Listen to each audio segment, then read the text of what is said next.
Good morning and welcome back to the Broadcast Retirement Network. I'm Jeff Snyder, and this is BRN AM for Thursday, March 19th, 2020. And our top stories today: how can you protect loved ones in long-term care facilities and caring for the aging? We'll take a look at dementia and Alzheimer's.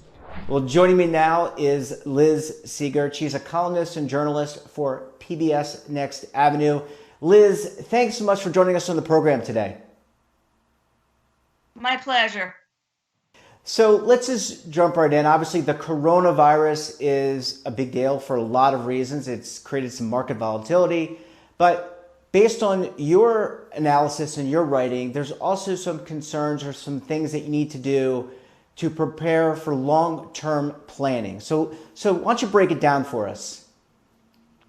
Well, I've gotten a lot of questions lately from even from some of my colleagues, but certainly from a lot of readers about what to do when they have a loved one in a long-term care facility or assisted living facility.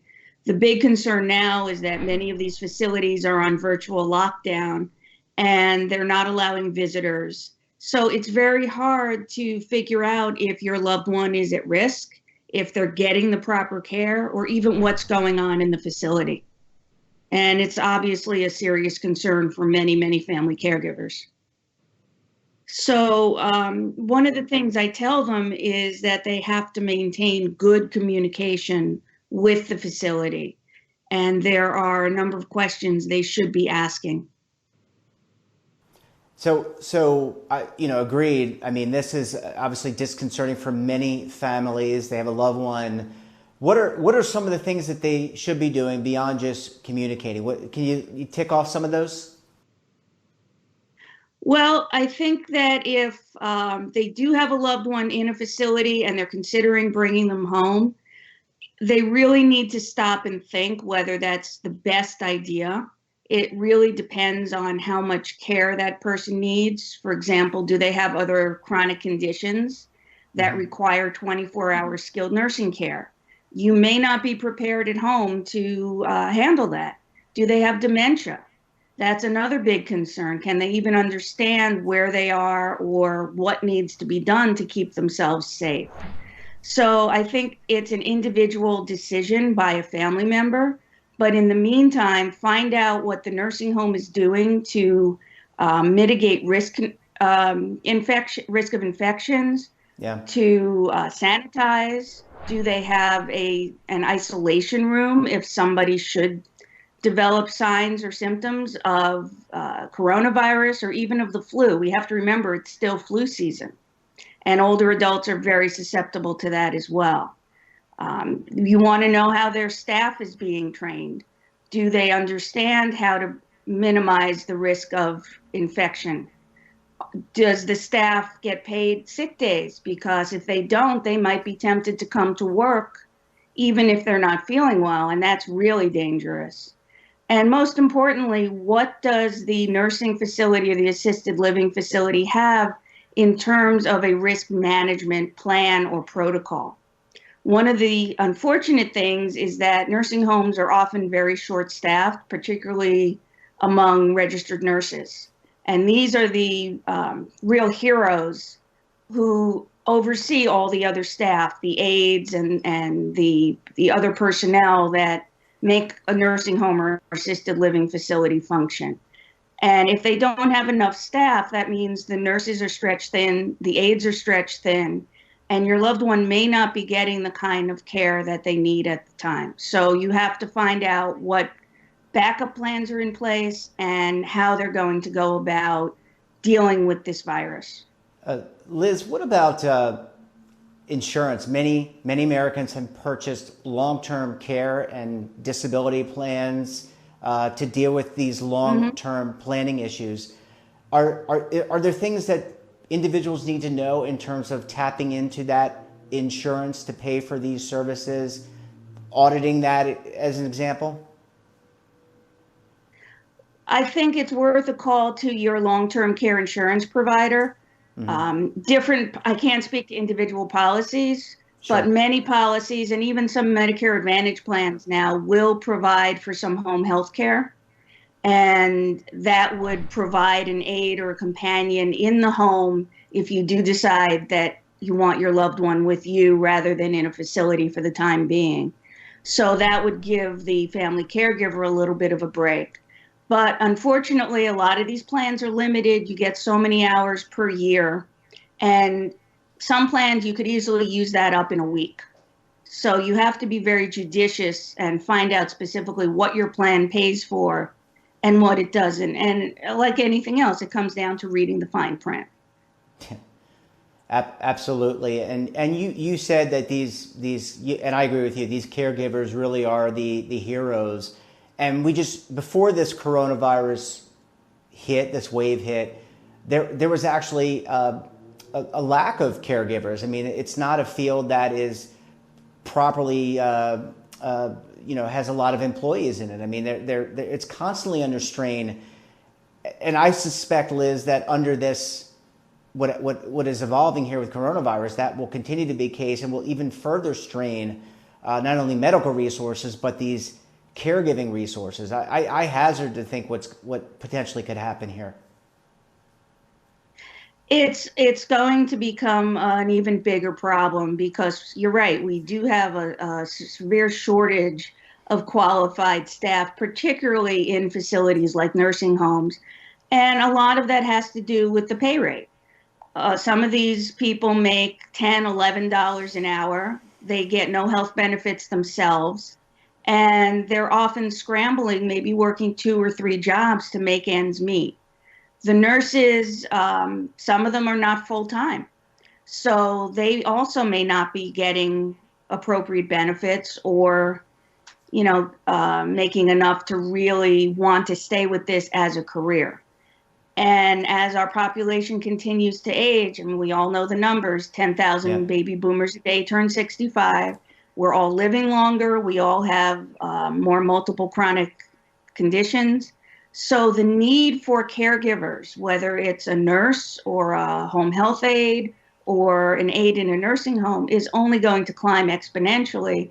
And we just don't have the staff to deal with it right now. We had the Congress, at the time of our discussion, it's Monday, the Congress had passed over the weekend a coronavirus bill to fund different areas of healthcare and testing and small jobs.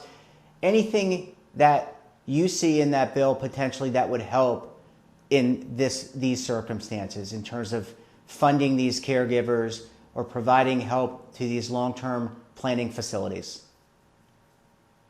Well, I think one of the most important things is that it will provide some relief for older adults that live in the community.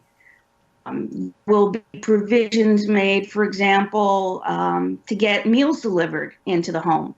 Many older adults go to senior centers during the day, which are now shut, but that may be their only hot meal of the day if they don't qualify for Meals on Wheels type program. So there is some funding for that. There will be some funding, I believe, although it hasn't been finalized yet, there will be some funding for supporting nursing staff and home care staff. But again, everything is market dependent. Everything is based on needs. So in New York City, where I am, we've already got over 700 cases as of this morning, and the death rate keeps climbing. We don't have enough hospital beds. So there has to be a way to incentivize even nurses that are retired to come back out of retirement to help out. All this takes money. Yeah. And the amount of money they approved may actually not be enough. Yeah, that's obviously disconcerting, but we've got to do something, obviously, for these people that potentially could suffer, are suffering, and then to protect us from the spread of this infection. Liz, I want to hold you over for a couple of minutes, and when we come back, we're going to shift gears and talk to Liz about Alzheimer's and dementia and how to detect that. So stay tuned right here on BRN AM.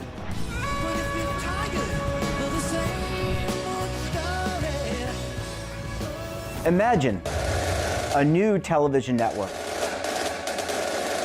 that will make you richer, healthier, and in control of your financial future.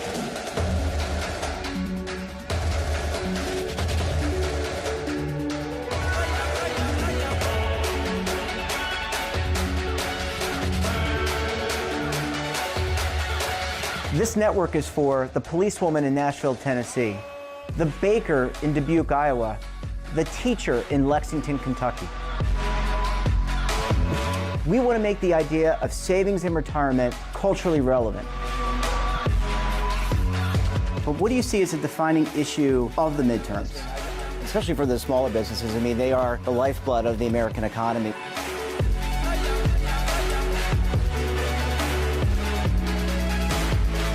Featuring exclusive interviews, current affairs, and docuseries. 33 years old, you retired early. The philosophy is money only matters if it helps you live a life that you love. But you got to start thinking about retirement as soon as you get in. The Broadcast Retirement Network will drive very high engagement with premium partnerships. So this isn't retirement and savings for your parents or grandparents. This is for all Americans. And we're going to change the way you think about money.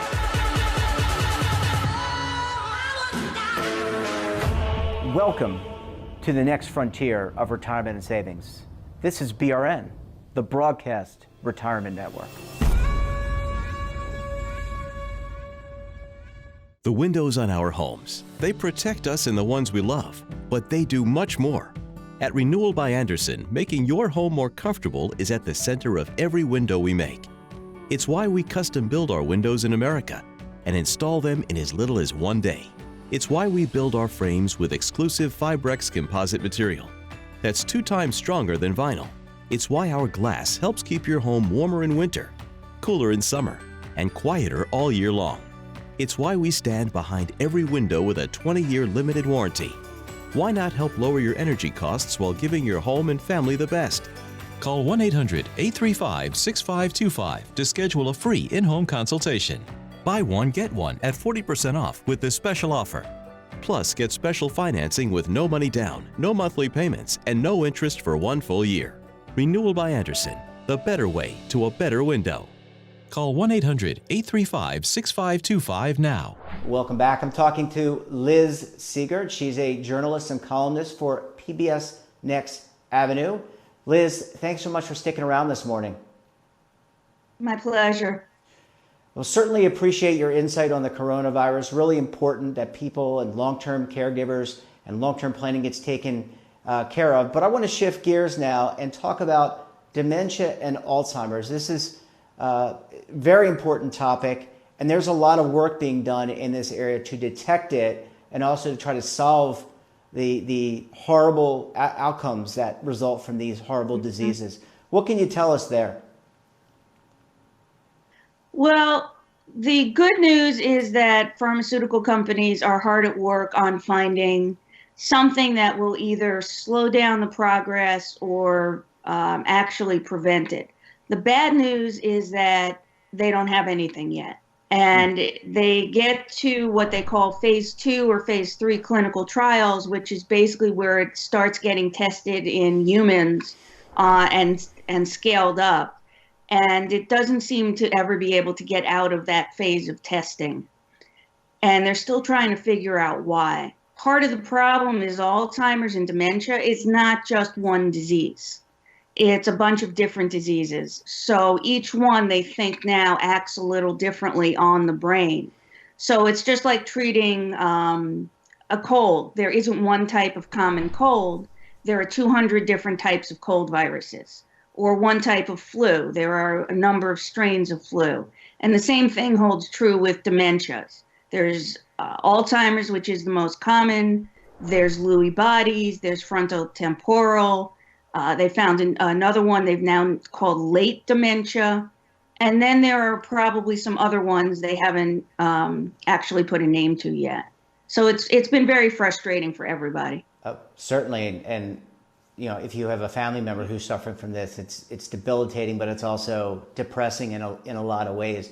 Are there things outside of these drug trials that Americans can do to keep their cognitive abilities sharp? I mean, I don't know if that will stave off dementia or Alzheimer's, but are there things that people can do, such as playing the crosswords, or not playing the crosswords, but doing more cognitive things that kind of keep your functional, your brain functioning at a higher level?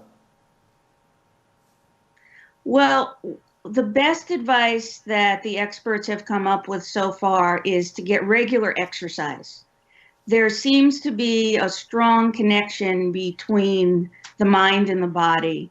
And some people think it has to do with blood flow to the brain, so that by exercising, you're helping to avoid the buildup of what is known as amyloid plaque in the brain. And we know that this plaque buildup is often a signal of dementia. So regular exercise, you don't have to be a triathlete. Take a walk around the block every day, if that's all you can manage.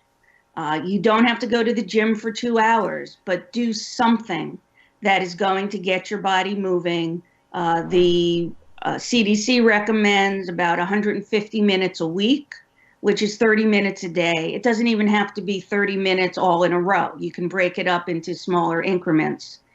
The other thing is to eat a healthy diet. And a lot of the dementia experts recommend the Mediterranean diet, which is high in things like good fats like olive oil and fish, and low in red meat. So basically, it's common sense for the most part. The crossword puzzles and those brain teaser games haven't really been proven to help. What has been proven to help, though, are things like keeping your mind active by taking a class, learn a language, learn music, learn to read Latin or Greek, to really engage your mind in something that makes it work hard. The crossword puzzles are great, and I do them myself, but it's not really been proven to stave off dementia. Liz, we're very social creatures, and we like to be around people. We like to be part of a community, and many aging Americans do live in different communities. I would imagine that this social distancing that we talked about, has been talked about with respect to coronavirus, can also be devastating if you cannot be around your friends, people that you're close with in your community. Are there things that people can do? I mean, can technology play a role here, or maybe that doesn't, people can't FaceTime. You can try to FaceTime with your family or your friends to kind of keep engaged. I would imagine it's pretty tough given what's going on. It is very tough, and unfortunately, depending on the age, for example, my father is 86. He has no clue how to FaceTime. Usually winds up holding the phone upside down, which always makes for an interesting conversation. However, Sure. there technology like FaceTime, or you could do a Skype chat like we're doing, or something along that line, will at least keep you somewhat connected. When my grandmother was still alive, one of the things she was in the habit of doing, for example, was calling her girlfriends every morning, and she'd be on the phone chatting for an hour or two. And that was her connection to the outside world, because she was basically homebound. But it gave her a sense that she wasn't alone. Social distancing is a real problem for older adults, because we want them to stay safe, yet at the same time, we know that that social connection is also very good, not only for your mental health, but it seems to have some effect on your physical health as well. So it's an extreme challenge, and I think that if families can help their loved ones get connected somehow, then it's a really good idea that they teach them how to do that. Some of the colleges and universities are even offering to work with older adults and set up Skype or some other technology for them if they happen to have a laptop computer or a phone at home. And it's, you're not sure about getting somebody into the home, but in the long run, it might be worthwhile to try and see if you can get that working, just so you can stay connected and see mom or dad's face and let them know that everything's okay. Yeah, that's really good advice. And let's hope that this coronavirus thing is dealt with, and Also, let's hope that our drug and pharmaceutical companies can come up with a solution for Alzheimer's and dementia. Liz Siegert, always a pleasure talking with you. Thanks so much for joining us on the program this morning. My pleasure. Thank you for having me. And folks, that wraps up this episode of BRN AM. Hey, have a financial topic or someone of interest that you think we should talk to? Drop us a line. And don't forget, for all the news in retirement, markets, technology, personal finance, and so much more, check out today's edition of The Morning Pulse. So until tomorrow, I'm Jeff Snyder. Keep on saving, and don't forget, roll with those changes.